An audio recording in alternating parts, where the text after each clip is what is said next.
England and Wales staying dry, but overnight, Thursday into Friday, temperatures in towns and cities are likely to stay in the teens, exceptionally mild conditions. And then Friday's a similar day to Thursday, rain at times over northwestern parts, particularly the Highlands and the Western Isles, western parts of Northern Ireland. Elsewhere, some drizzle on western hills, but many areas will be dry but cloudy. Not quite as windy, but just as mild on Friday. Again, temperatures 14, 15, 16, perhaps even 17 degrees Celsius. It will be breezy, but these temperatures are pretty remarkable for November.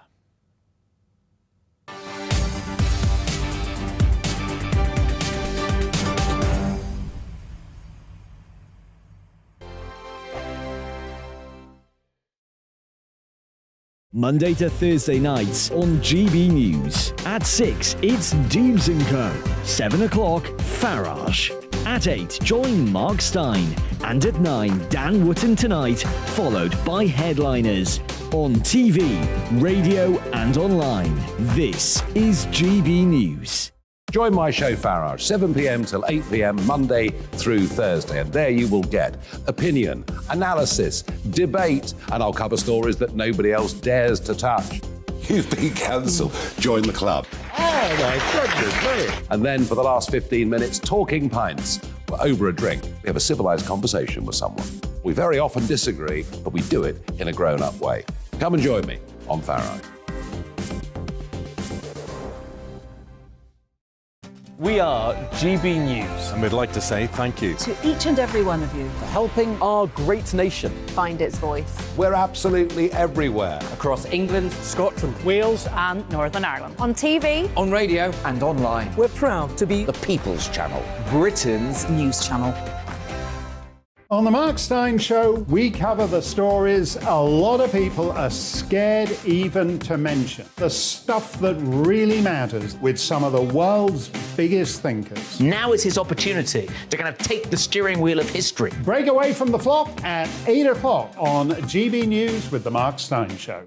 Hello, I'm Michelle Dewberry, and you can join me every weekday 6 till 7 on Dewbs & Co. Me and my panel will get stuck right into the day's events, and I can tell you, in fact, I can warn you, expect some robust debates, some strong opinions and perspectives from both sides of the fence. It's about you at home as well. I love to read out all of your comments, or at least as many as I can. So join me, Michelle Dewberry, Monday to Friday, 6 till 7 on Dewbs & Co.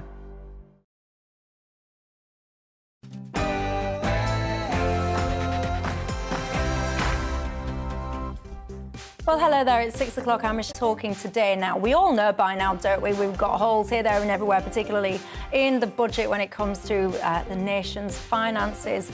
Brilliant. So what do we do then to fix it? Well, we go around the houses on this one, don't we? But apparently it would seem that the triple lock is safe, it's protected. Good news for the pensioners. But what's the answer then? Do you remember Kwasi Kwarteng's disastrous plan? He wanted to take the 45 pence tax rate and take it down to 40. Well, there's rumours now that perhaps is going to go the complete opposite direction. Should the top rate of tax go up to 50 pence? I say absolutely not. But what do you say? Is that the answer to the country's economic woes? And Gavin Williamson, well, he's gone now, and he's resigned. What do you think to that? The right decision, the wrong decision? Should have been pushed there by Rishi Sunak. Some are saying that he was weak. Is he? Tell me that. And it is official. Nurses will indeed be going on strike. What do you make to this? The right decision or not? And, OK, listen, I have tried my best to avoid this topic because I think the worst thing you can do to these people is give them airtime. But we're reaching a point now where I can ignore it no more. What am I talking about? The Just Stop Oil situation, the protesters. I've got a question for you. Is this just basically eco-terrorism? Tell me, and we'll have all of that to come. But first, let's bring ourselves up to speed for tonight's latest headlines.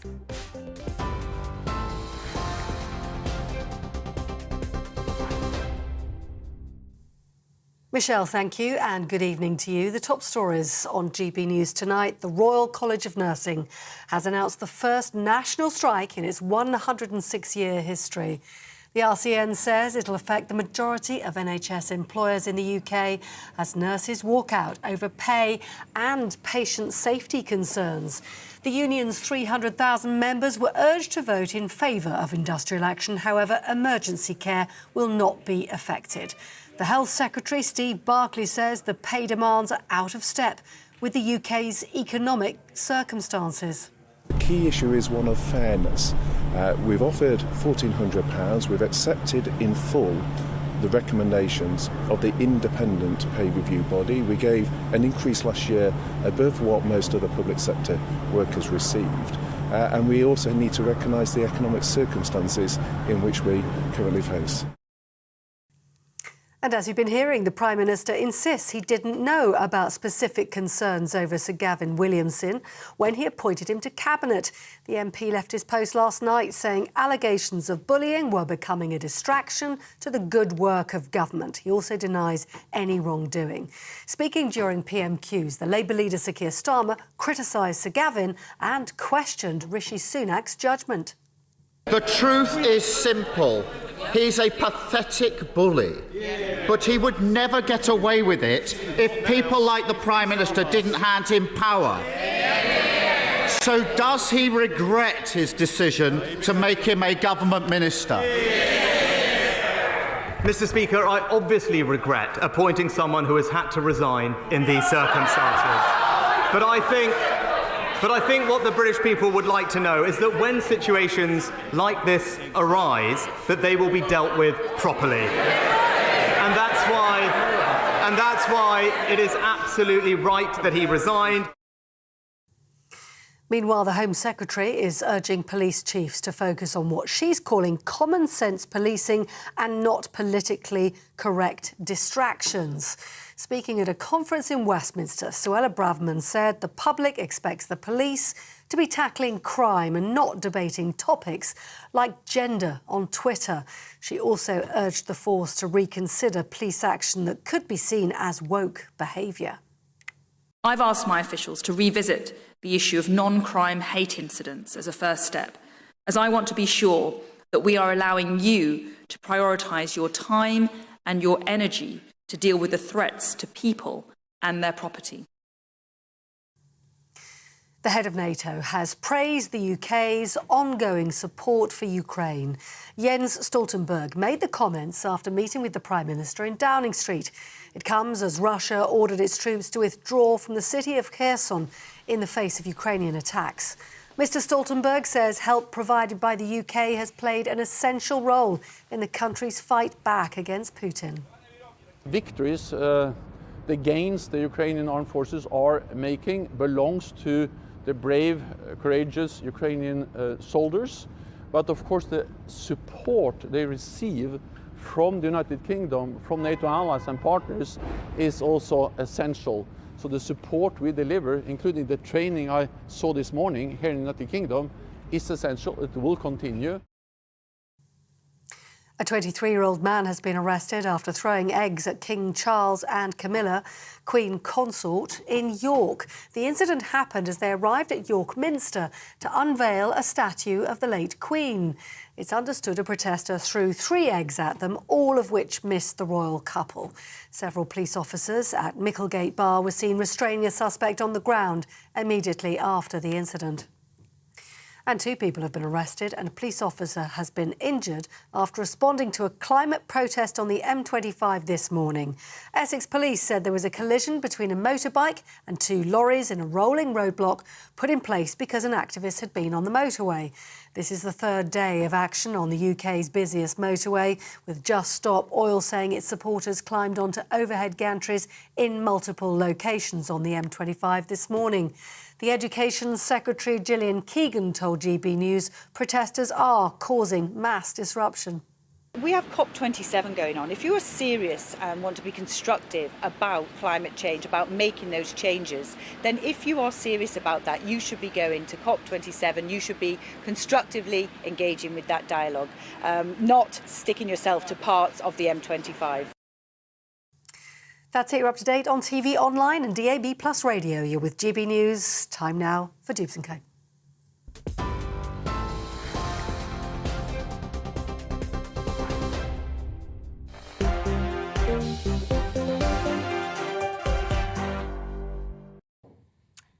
Thanks for that, Polly. Well, I'm with you right through till 7 o'clock this evening, and keeping me company here in the studio, we have the former Brexit Party MEP, Michael Heaver, and the broadcaster and political commentator, and a new face, by the way, to Dewbs & Co. We like those, don't we? Matthew Stadland. Good evening, gents. Good evening. The 3 M's tonight, isn't it? The 3 M's. Don't know what my point is there, but it's a good one, I think, nonetheless. You know what I think, don't you, on this show as well? It's not just about us three. It's about you at home as well. What's on your mind tonight? You can get in touch with me, GBViews at gbnews.uk is my email, or you can tweet me at GBNews. Got a lot coming up tonight.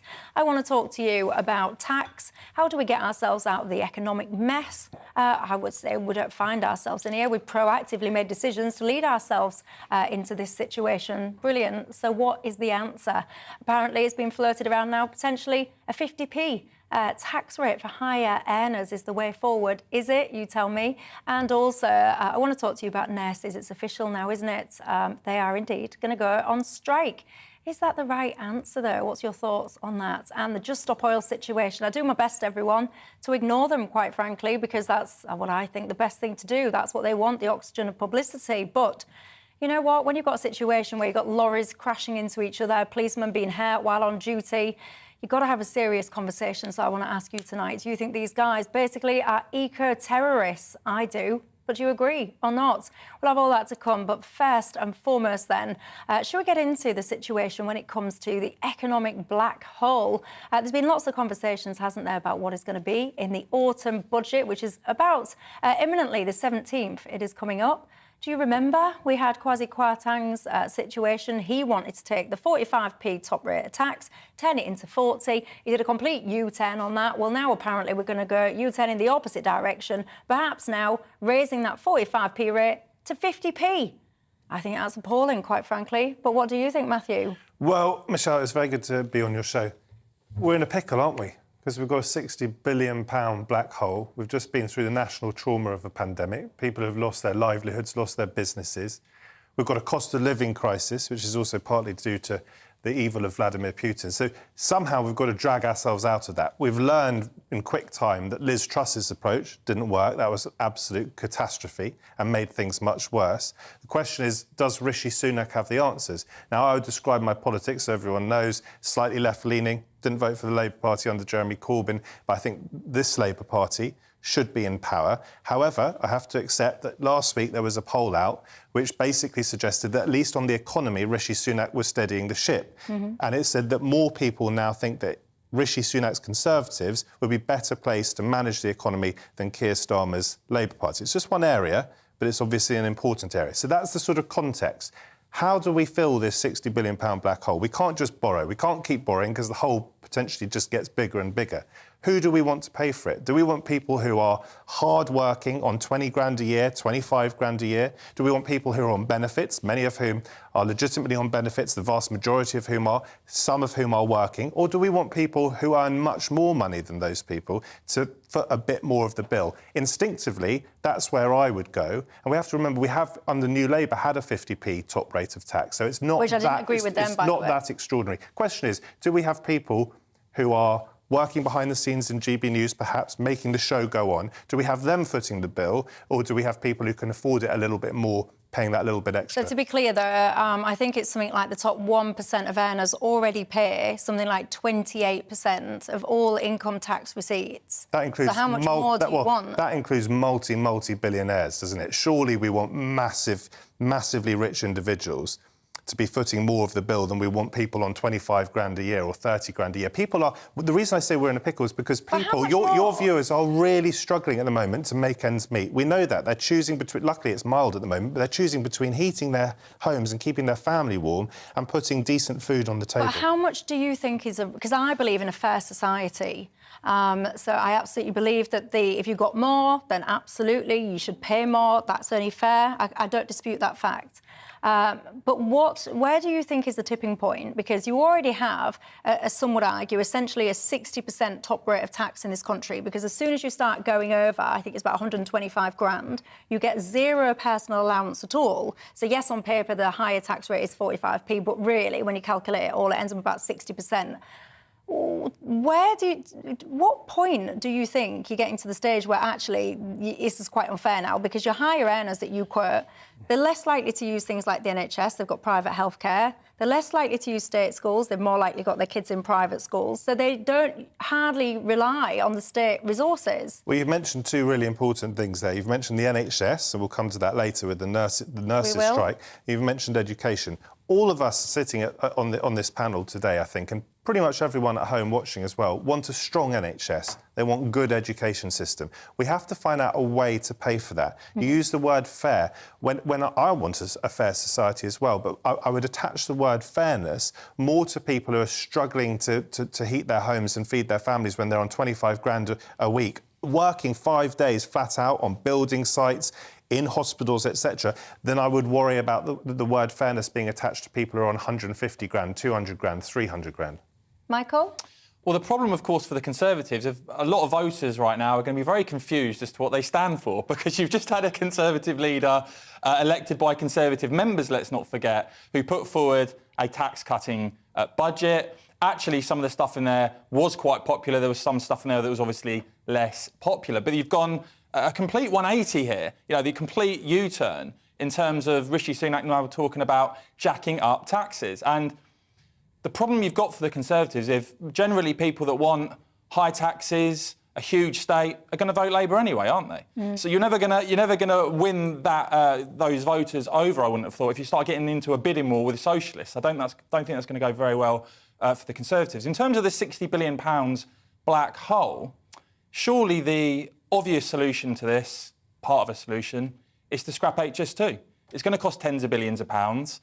We simply can't afford it at the moment. I don't know why that's not being highlighted further. But as I said, and I actually think, by the way, that Rishi Sunak should call a general election. I thought Truss should as well, and I actually thought Boris should, because I think the only way, whoever the Conservative leader is properly going to gain authority with voters on what their vision of what a Conservative government should be doing and is going to do will be by calling an election, putting it in a manifesto and trying to win.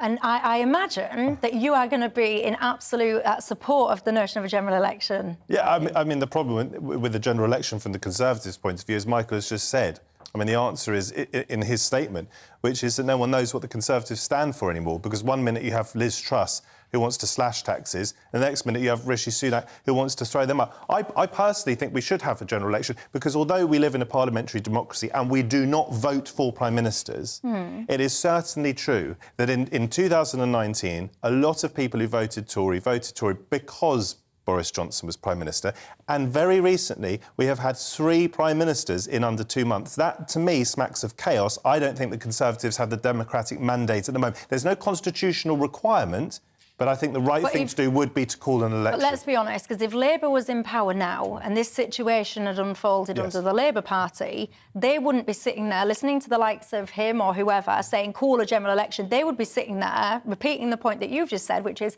we don't have a presidential system, we don't have to have a general election, so we're not going to. Michelle, you're right. And let's go back to Gordon Brown when he inherited the country from Tony Blair, which was far from ideal, and I voted for New Labour 3 times.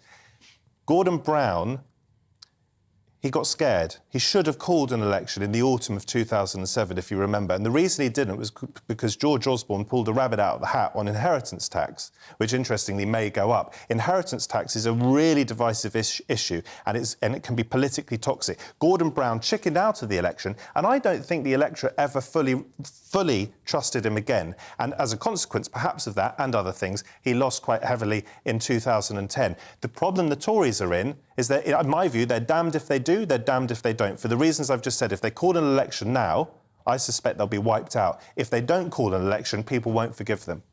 Michael? The way I look at the Conservative Party at the moment and why it is largely or somewhat ungovernable by, again, whoever the leader is because it seems to me to be a party that's so factionalised now. It's in 2, maybe 3 or 4 groups. And obviously Rishi Sunak's got a bit of a honeymoon period at the moment, I suspect if he delivers this statement with Jeremy Hunt and, they are jacking up taxes, all hell's going to break loose within the Conservative Party again from those who I would deem to be proper Conservatives who are going to say, wait a second, if you're jacking up taxes, what is the argument against the Labour Party? The Labour Party are going to essentially say the Conservatives are going along with our economic consensus that raising taxes is the right thing to do. And I think that actually fatally undermines what the Conservative Party should be doing, which is making Britain competitive internationally. Don't forget, when it comes to business, when it comes to very rich people, if you tax them too much, they'll go elsewhere. Will they really go elsewhere? Whatsoever. Will they really go elsewhere? Because, may I just quickly ask Michael a question, just to come back on that? If we leave HS2 out, and you can have different views on HS2, if you're forced to choose between people earning 20 grand, 30 grand, 40 grand, and people earning 150 grand, in some cases £1 million, £2 million, £3 million, to help us out of this, it's not enough, by the way, just to jack it up to 50%. That in itself is not going to work.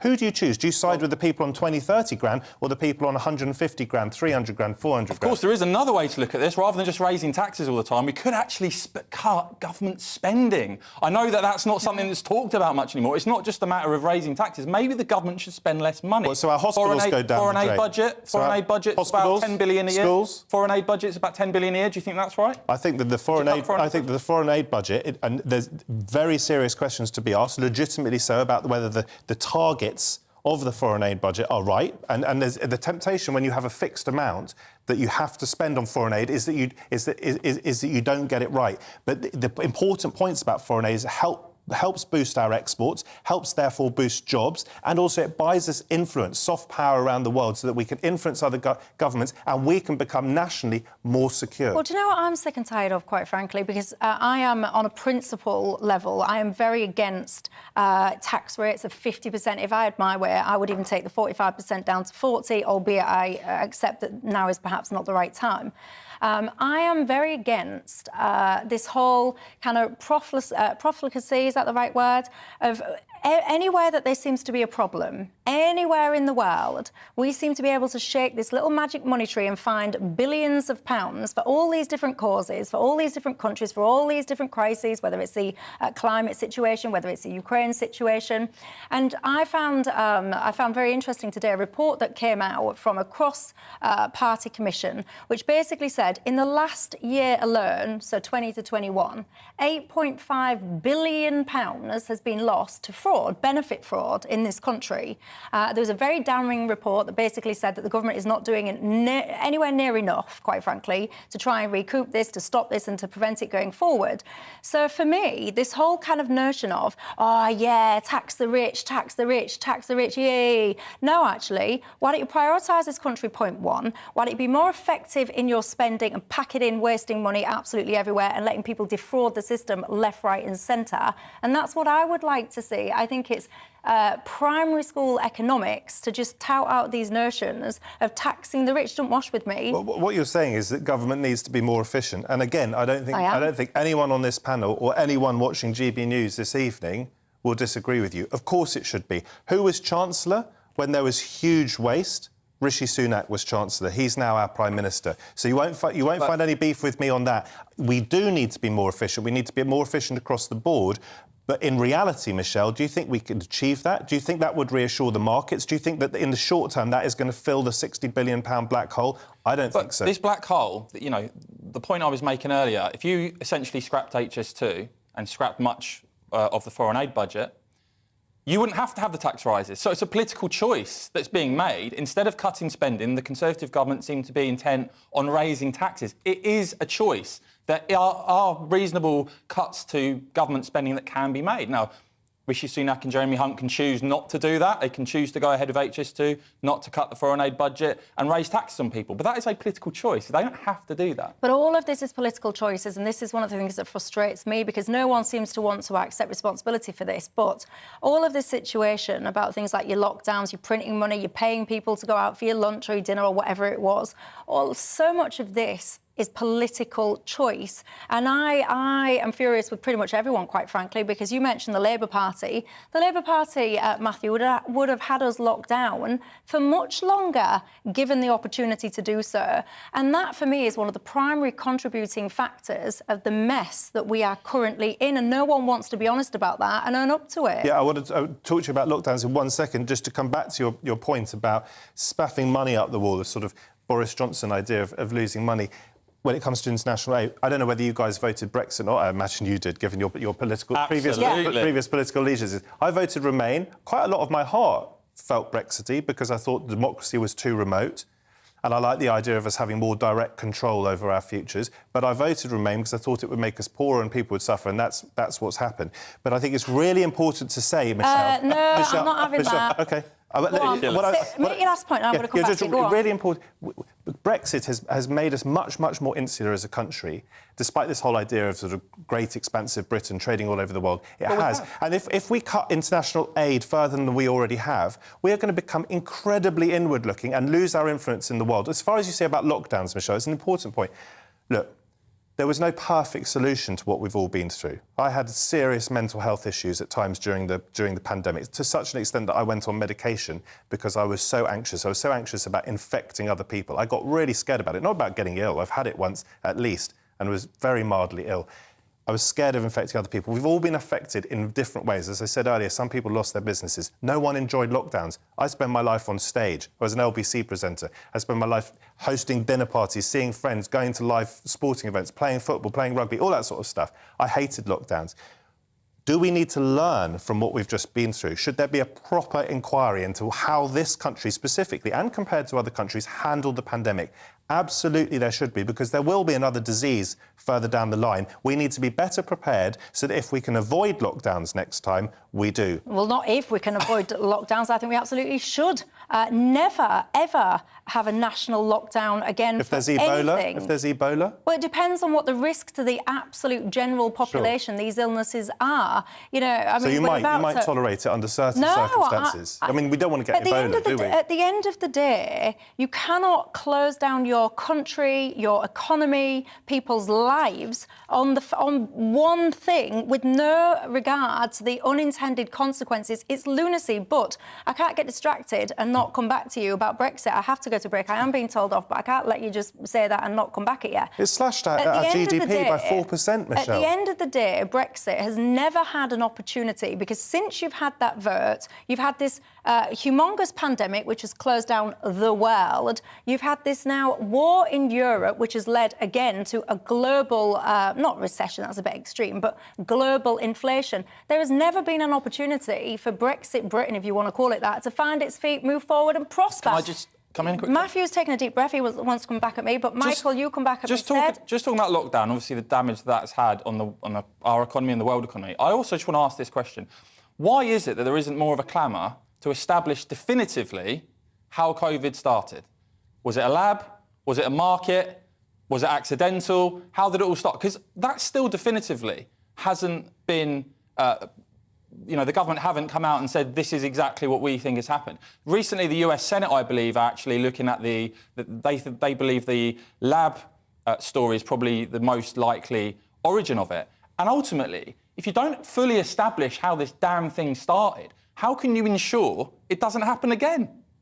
Well, there you go. And I tell you what, by the way, I have to say, I completely agree that it would be good to have some answers as to where and who and what the origins of COVID was indeed. And then, actually, we talk about reparations every 5 minutes, it seems, in this country. Let's look at reparations for the person, people, or system, process, whatever it was that created, perhaps, that COVID situation in the first place. Right, I can tell you, both these people want to come straight back in at me, but for time reasons, I am going to take a break. When I come back, I'll have your reactions and responses to that conversation, and also I'm asking you the question, do you think that nurses should be going on strike? It's official now. They're going to be, right or wrong? Tell me and I'll see you in a couple of minutes.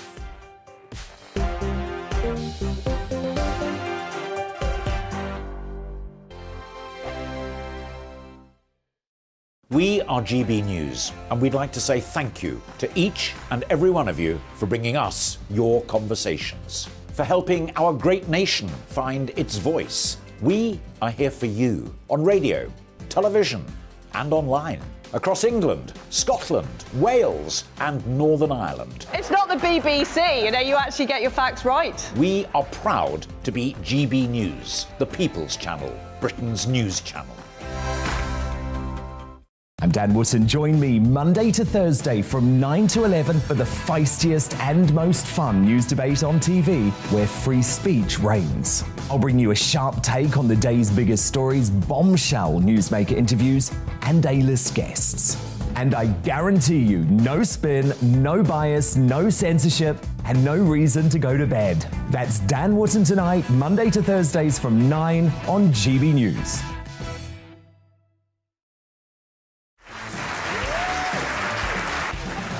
My name is Andrew Doyle. Join me every Sunday evening at 7 p.m. for Free Speech Nation.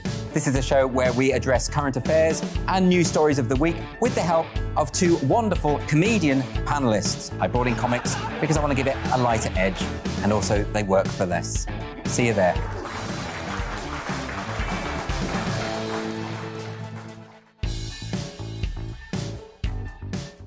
My name's Tom Harwood, and join me 9:30 a.m. every weekday for The Briefing, your one-stop shop for everything you need to know about what's going on in politics today. I wonder if this is a deal that might need to be like the biscuits in this factory, twice baked. Is there not an opportunity here to win out against the extremes? Tom Harwood, GB News. What are you going to do about it? Things should have been done differently, and they certainly are being done differently. Don't miss it. The Briefing with me, Tom Harwood, 9:30 Monday to Friday on GB News. Every Friday and Sunday night from 9, it's Mark Dolan Tonight. We're on the same page again. There's something weird happening. Let Ian finish. Don't be such a cranky. That mini budget was the tip of the iceberg. And on Saturday, my show just got bigger. From 8, it's Mark Dolan's Saturday Night In. You can't govern a country if you can't speak. Stop talking. My God, we reached the end. I've never been early in my life. Only on GB News, the People's Channel. Join me, Arlene Foster, for The Briefing on GB News. Every Friday at 3 p.m, I'll give you all the latest political news and analysis, and we'll have robust live debate. To make sure that you're caught up on all of the biggest issues of the day, we'll bring on experts in their field. I'll ask the questions that you'd like to ask. We're not afraid to tackle discussions from all perspectives, including yours. Don't forget, The Briefing with me, Arlene Foster, every Friday at 3 p.m. on GB News. We are GB News, right across the nation. You can get us on television, on radio, on digital. We're absolutely everywhere. Amazing! You see, amazing! You remind me of me in the European Parliament. But here's the most important bit. We are not part of the mainstream establishment. We think and speak just like you do. We are the People's Channel. Magnificent. That's really, really thoughtful. Come and join us on GB News, the People's News Channel.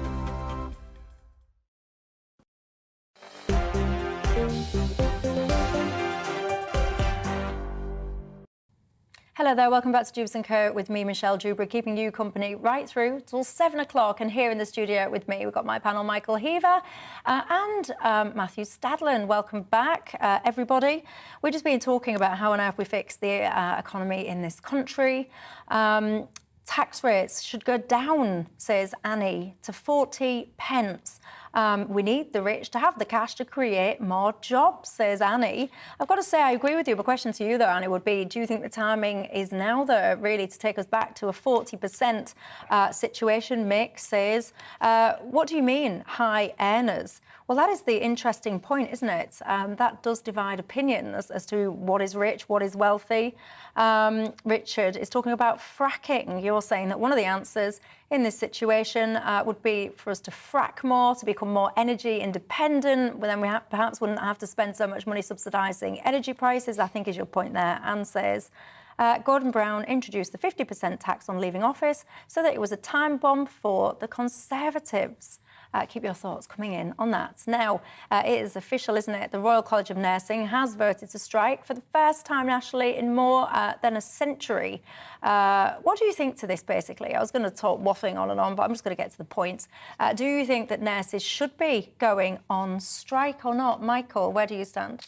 Well, look, first of all, I want to say I certainly don't begrudge people that do very important jobs, you know, seeking a higher wage. I think that's fair enough. However, I'm pretty shocked that we're seeing this strike. I looked into, you know, the circumstances around this and the wages on offer. And don't forget, at the moment, we talk about lockdown.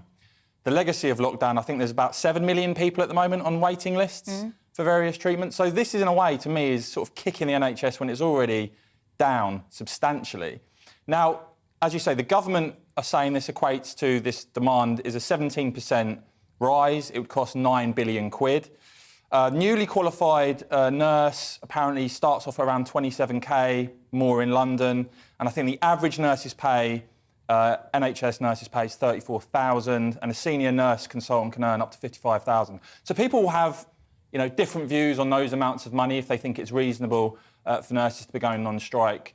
Over that, personally, I think with the economic circumstances as they are, even in normal economic circumstances, asking for a 17% pay rise is pretty unrealistic, I think. And as I said, this is going to add stress, I imagine, to an NHS that's already struggling with. And on the specific principle, because some sectors, industries, professions, they're not allowed to strike, do you think that nurses should be allowed to strike, irrespective of the whys, wherefores, reasons, actually being able to down tools and strike as a nurse? Do you think that should be allowable or not? I don't particularly know. I think any job where it's so essential that people could actually die, I think as long as people know what the wage is when they start and they choose to do the job, then I think it's dangerous to that degree where it's involving people's health care and missing appointments for critical care. No, frankly, I don't think it should be allowed. Matthew, where are you on it? Yeah, I mean, I read something that said that, according to one report into this, and this has been contradicted by another report, but one report suggested, I think, that nurses since 2010, I mean, their pay has essentially gone down by about 20% when you take inflation and so forth into it. It's not true to say this is a 17.5% pay rise. We're facing massive inflation. What people are interested in is what they're able to buy with their money, not whether it's 20 grand, 30 grand, 40 grand, but what can they actually buy when they go to Tesco or wherever they shop? It's quite clear to me that the NHS is in some sort of crisis. Lots of people are said to have left.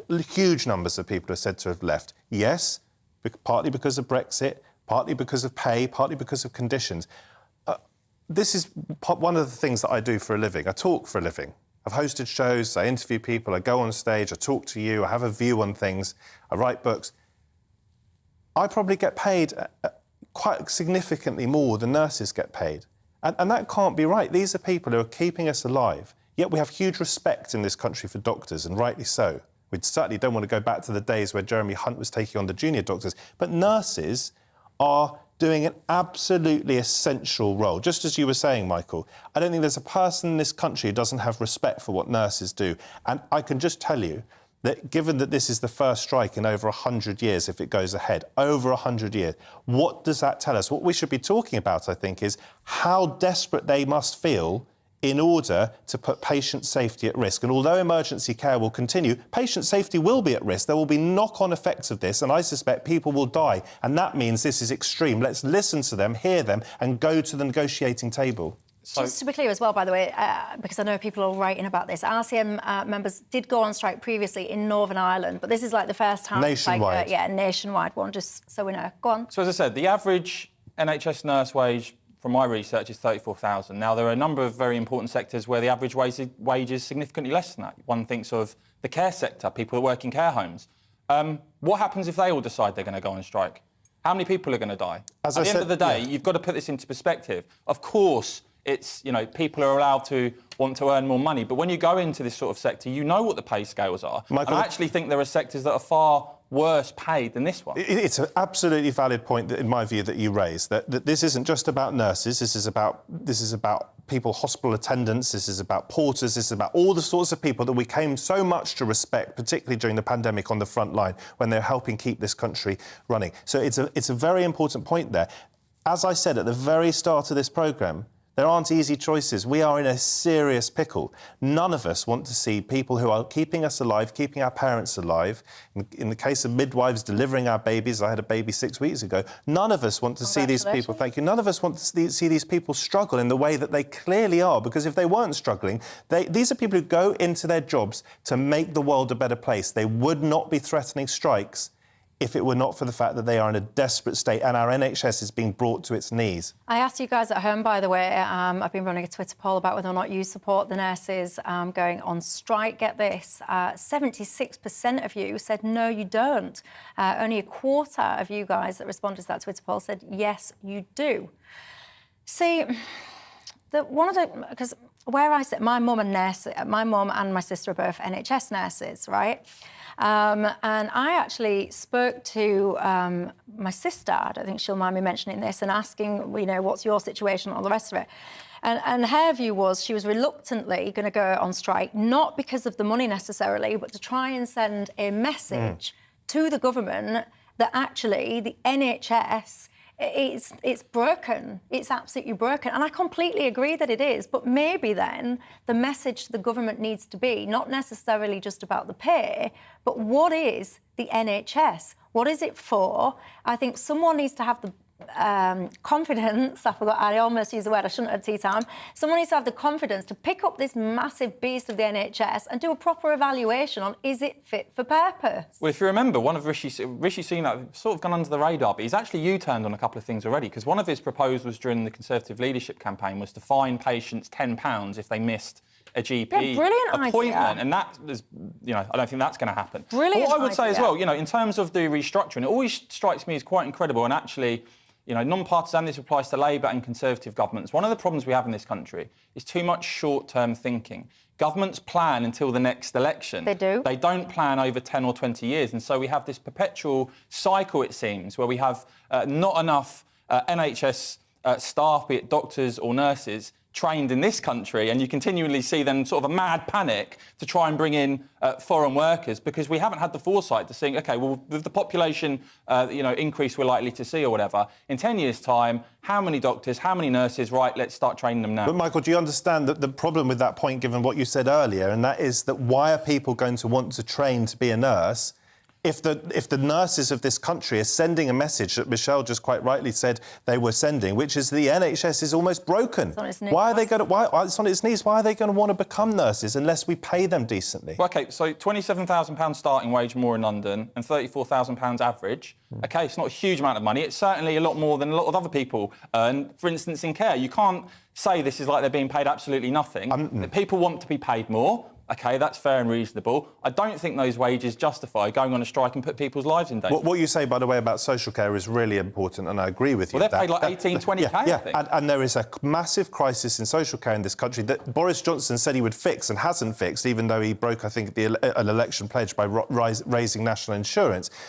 The crisis in social care, it's really important that we all understand this, is a crisis for the NHS, because if social care is broken, that puts an intolerable strain on the NHS. And I'm afraid I have to go back to what I was saying earlier. We are in a mess, and tough, difficult choices are going to have to be made. There's only a limited amount of money. If the government cave in on this, it'll be social care next. Who will it be next? We can't afford continually to give people 17% pay rises. Well, there you go. Tell me your thoughts on that. Ken, you say all the news coverage just concentrates on pay. My daughter's an NHS staff nurse. She works 12-hour shifts, and if she's lucky, she gets a 30-minute lunch break. She's got to be on the ward 30 minutes before the start of a shift, stay another 30 minutes at the end to deal with the handovers. A minimum 13-hour shifts. By the end of it, she's absolutely exhausted, all for 32k a year. Many of you are pointing out things like parking and saying it's not just perhaps just about pay, but all of the other things that would help make nurses' life easier. I hear you on that one. Someone else has just been in touch saying, Matthew's talking about discrepancy in wages. You're bringing into it footballers. You're saying, why don't we limit footballers' wages or tax them even more for kicking a football about? Interesting strategy you've got there. Tax the likes of your footballers to give to the nurses. Do you think that would work? How well do you think that would be received? Tell me your thoughts on that one. When we come back, I've caved. I admit I have. I've always said, right, I won't talk about these Just Stop Oil people because it gives them what they want, the oxygen of publicity. But I've got to be honest, at some point, I do have to do my job and actually focus on the ridiculousness of them. And it's reached the point they're blocking motorways. I'm asking you, are these guys just a bunch of eco-terrorists? Tell me your thoughts. I'll see you in a couple of minutes.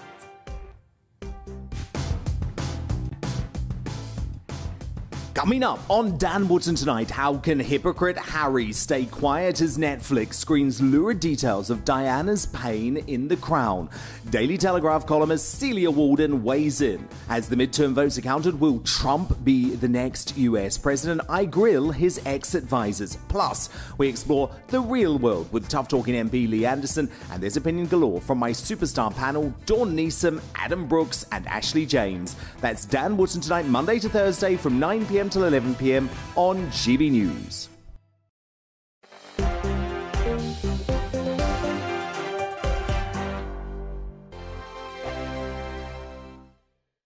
Hello there, it's Eamon Holmes here from Breakfast on GB News. We're not just on your television and your screens, you know. We're on DAB plus digital radio, so you can listen to your favourite shows on the move. If you've not yet listened to GB News Radio, it's very simple. We're on your radio player and TuneIn apps, on your smart speaker, phone or tablet, or online at gbnews.uk. Take us with you wherever you go. GB News Radio. You never have to miss a moment of the People's Channel.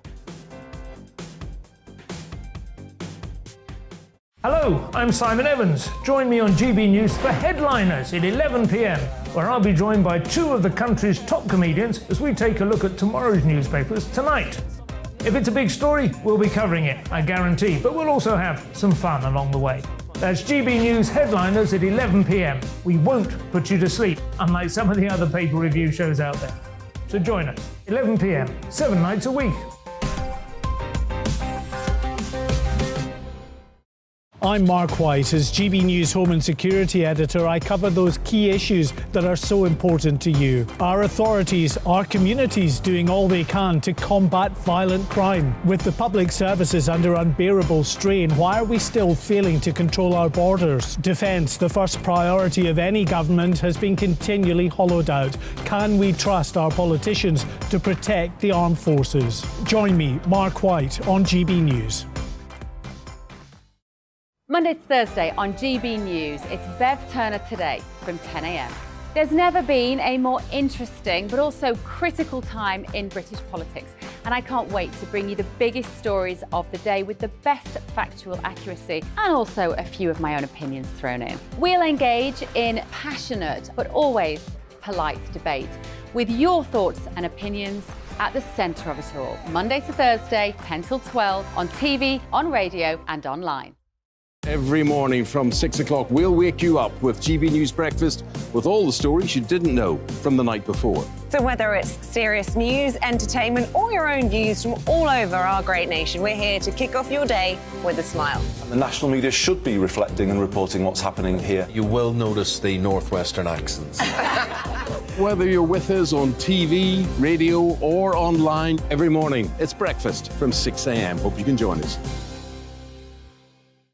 Monday to Thursday nights on GB News. At 6, it's Dewbs & Co. 7 o'clock, Farage. At 8, join Mark Stein. And at 9, Dan Wootton Tonight, followed by Headliners. On TV, radio and online. This is GB News. On the Mark Stein Show, we cover the stories a lot of people are scared even to mention. The stuff that really matters with some of the world's biggest thinkers. Now is his opportunity to kind of take the steering wheel of history. Break away from the flop at 8 o'clock on GB News with the Mark Stein Show. We are GB News. And we'd like to say thank you To each and every one of you for helping our great nation find its voice. We're absolutely everywhere. across England, Scotland, Wales and Northern Ireland. On TV, On radio and online. we're proud to be The People's Channel. Britain's news channel.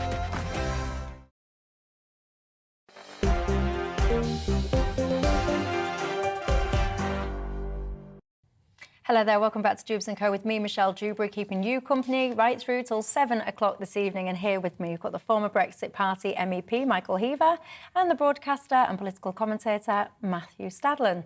Welcome back, everybody. Anthony says, loving the show. What a great guest Ken has been so far. I don't have anyone on my panel called Ken. I'm scratching my head, Anthony, as to who you mean, but whoever Ken is, you definitely want him to be brought back again. Ken was the guy who soon. texted in, I think. Was he? Oh, right. Well, Roger has been in touch as well about footballers. You're saying, Michelle, if you took the top footballers, Erna, you reckon that would pay for 460 nurses. But what would you do, though, sack a footballer in order to hire 460 nurses? And what about the income tax that said footballer will be paying as well? I imagine that a lot of nurses will be paid via that income tax. Who's this? Ray says, when are you lot going to admit that Brexit is a disaster? Ray, my darling, it's not even had a chance to get going yet. Give it an opportunity. Let's talk in 5 years' time, shall we? Right, listen, against my better judgment, everybody, I finally caved in and decided that, yes, I will indeed just pay a little bit of attention to what is going on when it comes to Just Stop Oil. I'm reluctant to do so, by the way, because I think the more you give these people airtime, the worse you're making these things, because that's what they want, the oxygen of publicity. But you've got to be honest with yourself, haven't you? When you've got people on motorways, you know, disrupting traffic is one thing, but now we're seeing accidents happen. We've seen a police officer injured, and one of the police constables in Essex says it is only a matter of time before someone is killed. Got to be honest, to me, Michael, I've reached the point now where I feel like these guys are just eco-terrorists. Am I wrong? No, you're absolutely right. And by the way, I'm glad Thank you, that's the end of the show. I'm glad that I'm glad that you mentioned the media aspect of that, because it amazes me, actually, that after every single one of these stunts, you then see, invited on by various channels, these people, essentially giving them exactly what they want, and thereby massively increasing the chances that they're going to continue with this behaviour. But look, I listen You're part of the problem, Michelle. I listen to a... Well, no, it's good for us to discuss it. You're not having them on, these nutters on. In terms of what went on today, what's been going on, there was a guy today, I heard his comments on the radio, that he'd missed his father's funeral. You know, these people, not only is this dangerous, these people are having serious impacts now, negative impacts on people's everyday lives. And make no mistake about it, this is far left extremism. They know that these policies have very little public support. I mean, the Green Party or whatever, you know, pottering around on minimal levels of support.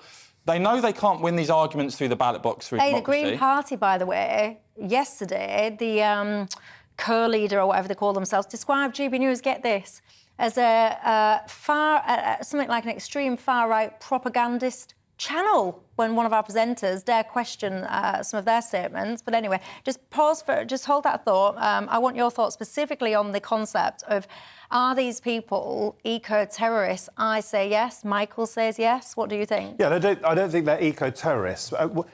The interesting question to me, I think, Hang on then, just press pause, because you said you don't think they are. So just hold on, Michael, because before you come on, I'll tell you why I think they are, and I want you to respond to this. You don't think that these people are eco-terrorists. The Terrorism Act 2000 defines terrorism both in and outside of the UK as the use or threat of one of the following actions below. Whether it's serious damage to a property or creating a serious risk to the health and safety of the public or a section of the public. And this, in order to class as terrorism, has to basically, the use or the threat must be to advance the purpose of a political, religious, racial or ideological cause. That's the definition according to the CPS. How can you dispute that? I don't think that these guys meet that threshold. Really? I don't think they meet that threshold. But what I would say is, are these protesters going to be known in the future as the suffragettes, or are they going to be known as eco-terrorists in the long term? I suspect, and I may be completely wrong about this, I suspect they will be more like the suffragettes. Now, you've invited me onto your show. You presumably didn't think I'd agree with everything you said. It's not me laughing. It's him. Go on. I'm listening. Unbelievable. I'm listening intently. I know this isn't a popular view on GB News. The reason I come on GB News is to put the other case.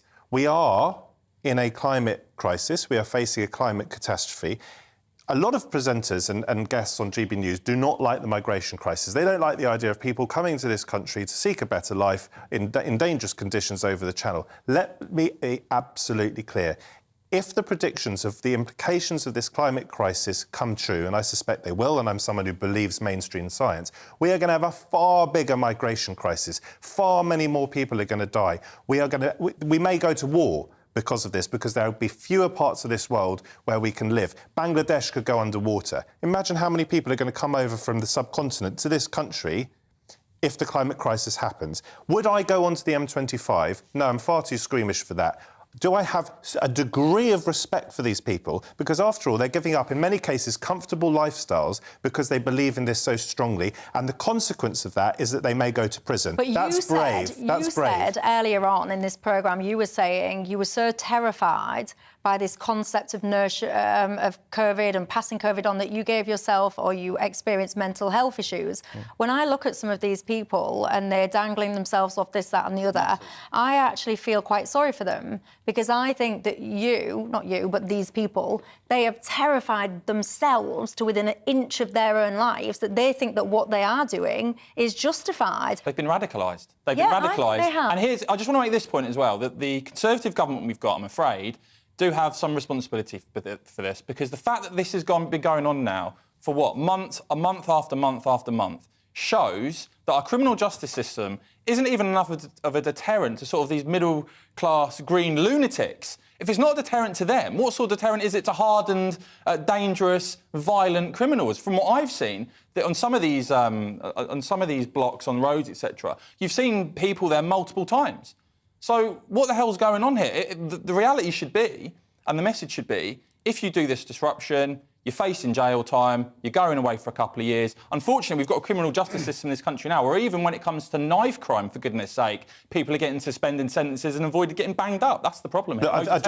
Just to respond to that, first of all, our criminal justice system has been criminally underfunded. The cuts of the Conservative government the last 12 years have been quite astonishing and terrifying, so I agree with you on that. Look, these people, maybe they've all got mental health issues. I suspect maybe some have, many haven't. They really fear what's happening to the climate, and the answer, in a way, I think, Michelle, if we're honest, in the impact of what they're doing is the fact that we're talking about it now. And it made it much easier when I was hosting my national radio shows to talk about the climate when people were doing this sort of thing. Do I justify the law-breaking? No. Yeah, Diane says, Michelle, you're right. They are economic terrorists. Please, will you ignore them? You shouldn't give them any airtime. Listen, Diane, this is a little wrestle I have with myself in my own mind frequently, and you will have noticed that I've ignored them pretty much entirely, quite frankly. But when you've got a situation now where you've got lorries colliding, you've got police officers being injured, this needs to be called out for what it is. So I have to do that today, and I'll ignore them for as long as I can going forward. Lots of sympathy as well for your perspective in terms of these guys should be in prison. I personally couldn't agree more. Yeah, they should be in prison. That's all we've got time for. Oh, there you go. We end on a consensus. But they're brave. Woo. But they're brave. Well, there's another word I'd use for them. Anyway, look, that is all. That's all we've got time for. I've enjoyed the debate. Thank you, Michael, Matthew, and thank you to you at home. Have yourself a wonderful evening, and I'll see you tomorrow. Nigel Farage is up next.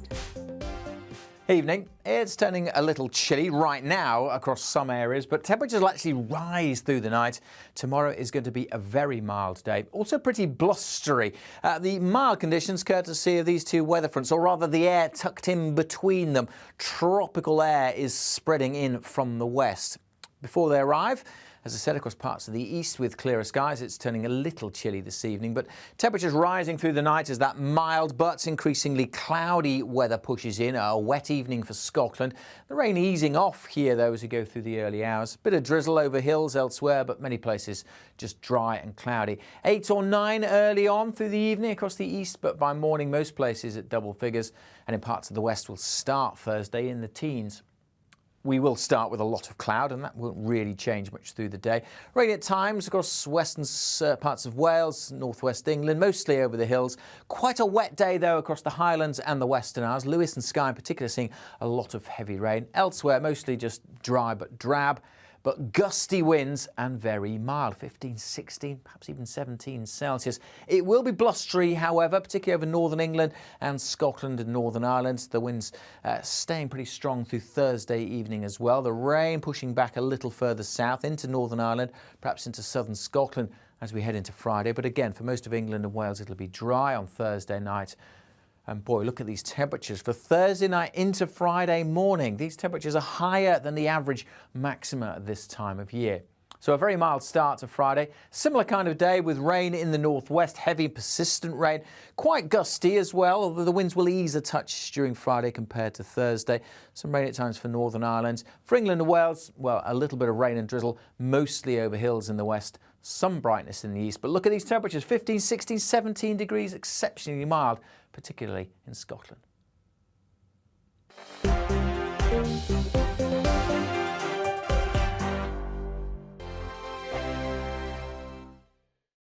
We are GB News. And we'd like to say thank you to each and every one of you for helping our great nation find its voice. We're absolutely everywhere. Across England, Scotland, Wales and Northern Ireland. On TV, on radio and online. We're proud to be the People's Channel, Britain's news channel. Hello, I'm Michelle Dewbs, and you can join me every weekday 6 till 7 on Dewbs & Co. Me and my panel will get stuck right into the day's events, and I can tell you, in fact, I can warn you, expect some robust debate, some strong opinions and perspectives from both sides of the fence. It's about you at home as well. I love to read out all of your comments, or at least as many as I can. So join me, Michelle Dewbs, Monday to Friday, 6 till 7 on Dewbs & Co. Join my show Farage, 7 p.m. till 8 p.m. Monday through Thursday, and there you will get opinion.